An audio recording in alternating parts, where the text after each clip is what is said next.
Welcome back to Hyperbaric Living Podcast. I'm your host, Dr. Masha, and today I have with me Dr. Paul Anderson.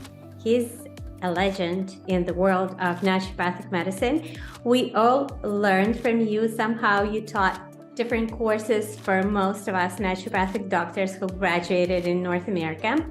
And today we're going to talk about autoimmune disease. It's been a subject of mine. As you know, I suffer from autoimmune disease that really went bonkers after I had COVID last time. And of course, it's a personal interest of mine. And I've had a lot of requests from listeners, from our audience, to produce an episode on autoimmune disease. So I decided to speak with Dr. Anderson because he knows the subject really well, and hopefully we'll get a lot of insights today. Welcome to the show, Dr. Anderson. Thanks for having me. I'm really excited to have you. So let's dive in. Let's start with autoimmune disease. If we make it as simple as possible, autoimmunity is exactly what the name says. It is some part of your immune system has gotten off track and it's doing the right thing in the wrong place. So instead of maybe attacking an invader or helping you modulate your immune function for infection or healing, it's decided a part of you or parts of you are the enemy. And this is why there are so many types of autoimmunity. Now, there are some that are much more common than others, but the real problem is that once your immune system gets the idea chemically that a piece of you or pieces of you are an outsider or the enemy, they will start to make antibodies and other inflammatory chemistry against that part of you.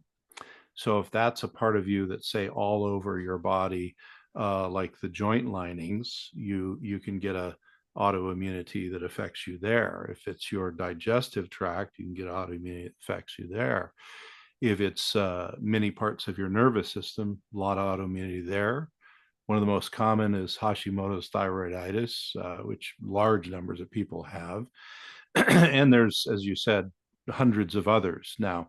So that's the simplest way to think about it. And what I have seen over and over and over the last many decades of doing this work with patients is there's two categories that generally in the immunology world they don't really talk about because they just see it as one disease.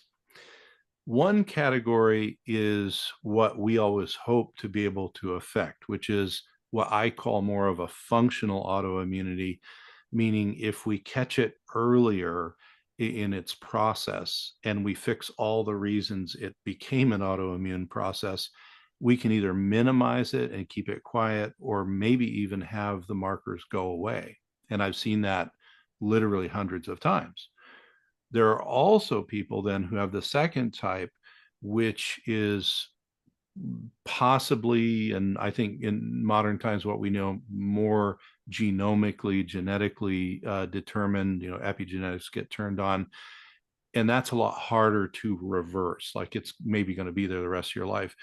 And it can be modified to a lower level, but it will always be there in the background. The problem is there literally is no way to know which category you are in until you start to work on these things. And that's why I always counsel patients is, it doesn't hurt to try. And even if you have the, second type I talked about where it's kind of hardwired, everything we're going to do will still be helpful over there. So, but I have literally seen, especially in my chronically ill and post-infectious patients, at least 100 or maybe hundreds of cases where their autoimmune markers, when we got the rest of their body working well and their immune system less activated, the autoimmune markers went away. So let's say a person got diagnosed, whether post-COVID or they just received a diagnosis of autoimmune disease, because again, sometimes it's not very obvious and it takes time to get the diagnosis. Where do you usually recommend? What would be the direction of the treatment, and where would you recommend that their treatment starts? Yeah. So one of the things then, once we kind of get past that first kind conceptual idea of really there's two types of autoimmunity that look identical, but maybe we can modify them differently, although the treatment is the same. What I have seen over and over, and this is actually very clear in the research around autoimmunity, is there are categories of problems, health problems, that are very likely to trigger autoimmunity for people, but they're different for each person. So what I always tell people in the beginning is let's take a step back and let's assess the core areas that we know lead to autoimmunity, the areas for autoimmune dysfunction that I look into. The first area actually are toxicities.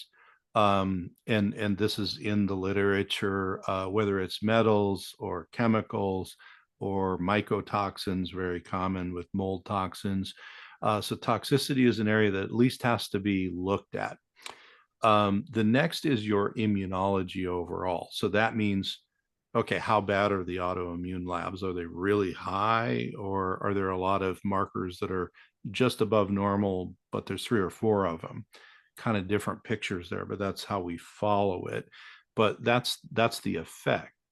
The rest of your immunology, though, the big triggers, and this again is in the literature pretty well laid out now, is chronic infections, either one that you recently had, such as COVID, or chronic infections that are reactivated, or they're just in your system kind of running behind the scenes. You might not notice them anymore. And that comes from a number of reasons. So the chronic infection piece includes resistance factors like biofilms and other stuff. Toxicity makes chronic infections worse. The next part that people sometimes don't think about, but is hugely important, are your hormones, the endocrine system, because they are maybe less likely, although they get involved in some autoimmunities, there's less likely to be a direct cause like toxicity or infections and stuff. But your body uses your endocrine, your hormone system, to rebalance when your immune system is challenged. And what we're seeing now in our long COVID patients is exactly what we see in our other post-infectious patients that are hard to treat. And that is that the hormone system has been responding to this problem, and it gets out of balance too. Well, as soon as the hormone system goes out of balance, it reinforces the drive for autoimmunity and other balance problems. The next area that doctors like you and I always talk about is the digestive system. It's a huge area too. And what I'm seeing a lot in your post-COVID patients is the immune disruption maybe either accentuates or turns on more chronic inflammatory digestive problems. We're seeing case reports of bacterial overgrowth syndromes, fungal overgrowth syndromes, parasites, all kinds of stuff going on. And again, it's more that the infection opens the door to that. But if you think about it, your digestive tract does, obviously, it helps you get nutrients out of your food, but it has its own nervous system, it has its own immune system. So if it's all not working correctly, it's going to feed into this as well, just as much as a systemic infection would feed into it. And what's interesting is a lot of folks may have no symptoms of digestive problems, but it'll be really out of balance. And then there's other things such as, your cellular milieu, if you will. Have your mitochondria been damaged or injured through the infection or the cell membrane?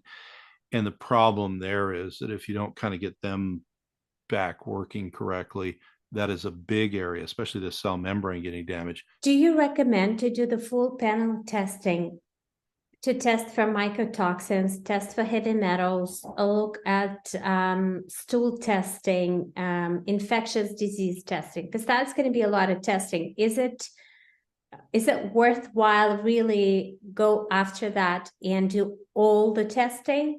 I will usually have them put their effort and their financial, costs, because the labs, generally are not free, into toxin testing that does include urinary screening for metals, chemicals, and mycotoxins. So that's especially if there's autoimmune, I think you have to rule that in or out very early, because they can just keep you treating stuff forever and ever. I believe equal to that on the first round are some of the hormonal things to look at. Thank you. That was that was really detailed, but it gives a really good idea of where to start and what to do next. So let's say we get all these diagnostic tests. We look at them and we start our treatment. And from what I understand, our treatment will be directed. First, we're going to treat the root cause, whatever that is. But we also want to help the patient in the moment because they came with the symptoms and they want to see the symptoms relieved. Yeah. And that's where bringing down the inflammation, which is a hallmark of autoimmune disease, comes very handy. We still may start with very gentle treatment there just to get your body going towards the healing direction, because we don't want to blow you out of the water, physically and make you sicker. Those would include things such curcumin is very good there, boswellia, another plant. There's a lot of nutrients. There's some things, like pregnenolone that are helpful, omega oils. And this is an area where usually we start to talk about, let's synergize these things with hyperbaric therapy. On the micro side, all this anti-inflammatory stuff, that's all going to help.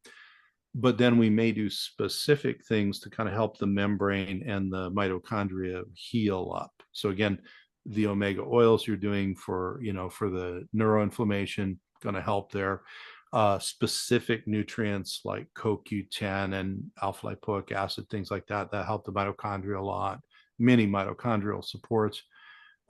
So usually if we're working kind of on both of those angles, from the micro up and the macro down, a really wonderful thing, and we do a lot of hyperbaric as well, is hyperbaric synergizes both processes. So whether it's the inflammatory deregulation globally or the cell damage in the mitochondria and the cell membrane, it's helpful in both ways. Excellent. So you mentioned hyperbaric oxygen therapy, and that got me really interested because I've used hyperbarics personally in my recovery from autoimmune. I had psoriatic arthritis, really bad antiphospholipid syndrome, some other stuff going on. And I find that it really helped.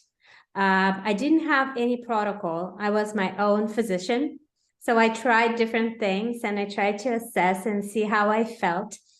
But you are treating a vast number of people. Do you find that there is a specific hyperbaric protocol that works well for autoimmune patients? What I tell people is, look, this is a tool like anything else.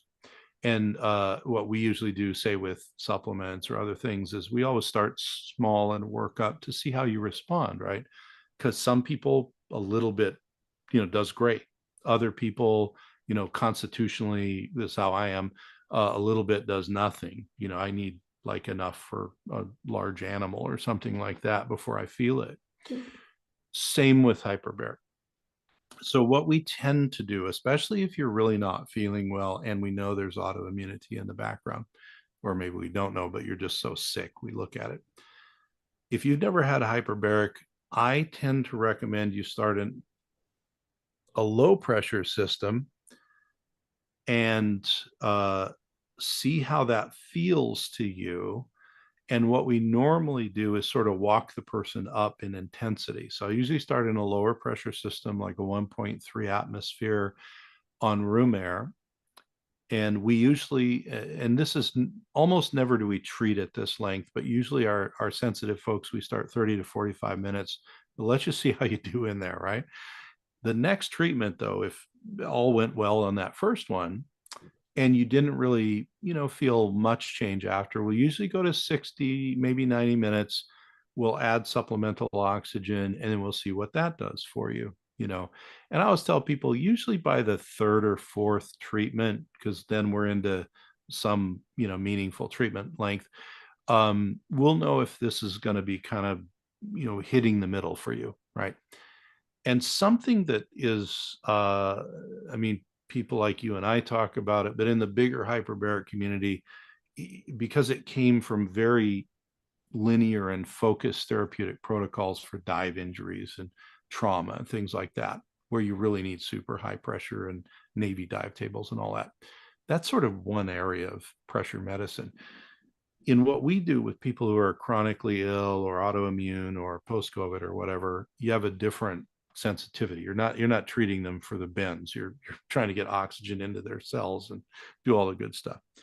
So what I tell people is, because we're going to do all these other things to support your mitochondria and your antioxidant status and inflammation, et cetera, what we find, and I've even presented a case report on this at one of the national hyperbaric meetings, is if you do those things and you do hyperbaric, you often don't need as much pressure, as much oxygen, or even as much time sometimes, although that depends on the person.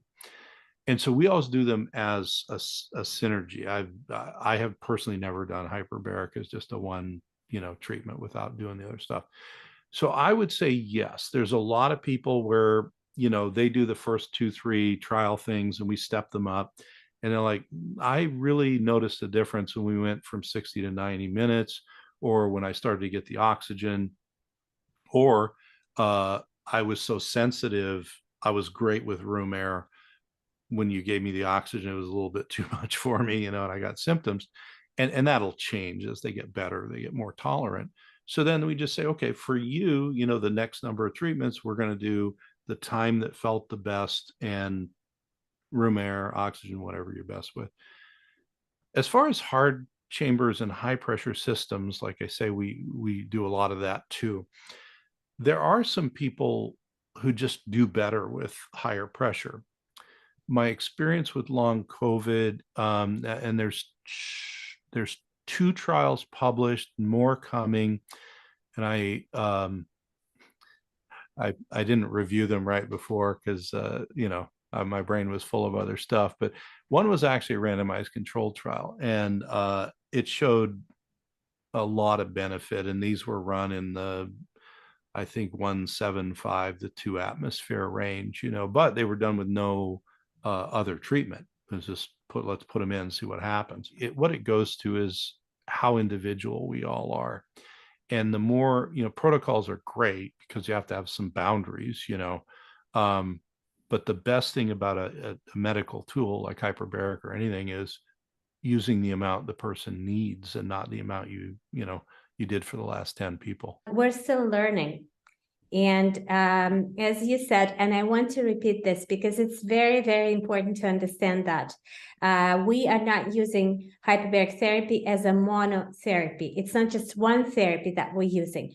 We usually combine it with other things that we do. And depending on how it's being combined, for example, if we combine it with other pro-oxidative therapies, such as happens in cancer world, so we need to make sure that we're not over-oxidizing and that the person has the capacity to withstand that oxidative stress, right? Or if we are combining it with other antioxidant therapies, as you said, that's a different story. And I think a patient needs a hyperbaric doctor, practitioner, or an integrative practitioner who understands hyperbaric medicine to oversee that. Because in this case, I think it's quite difficult to be your own physician. Even me being a doctor, I had a difficult time because, I cannot be objective. It's impossible. Yeah. I would say 100%. And it's hard for people like you and me to reach out and get help from other people, but we need to. But also, there's a lot of people now that have home, low pressure chambers. And that's good, especially if they were using it prior to long COVID, for example. But we always caution them that, your body is different. If you've got long COVID, it's dealing with other things you may not have had before. So just go and see, do you really aggravate and you didn't used to? Or do you feel maybe even better? Great. Go down the road you need to. But yes, I always recommend that even if people, have access to their own hyperbaric, they work with somebody who's working on all these other areas and kind of can give you information about, okay, if you notice this with your dive treatment, your hyperbaric treatment, let's reassess something, and just make some adjustments. Absolutely. Thank you very much, Paul. It was amazing. Thank you for these insights. Thank you for all these tips on where to start, where to go, what to do, because it helps a lot. Even though the doctor is going to direct the treatment, it's always nice when a patient has an idea and participates, because that way we ensure a better result. So as always, thank you from the bottom of my heart. I know that you're really busy, and for taking your time and sharing your knowledge in this area. I truly appreciate being asked. Thank you. Thank you guys for listening. I hope you found this episode helpful. Please give us likes, because it really helps for other people who might need to see this information to actually see it. Subscribe to our channel to receive episodes every week. And thank you for listening. I'll see you next week.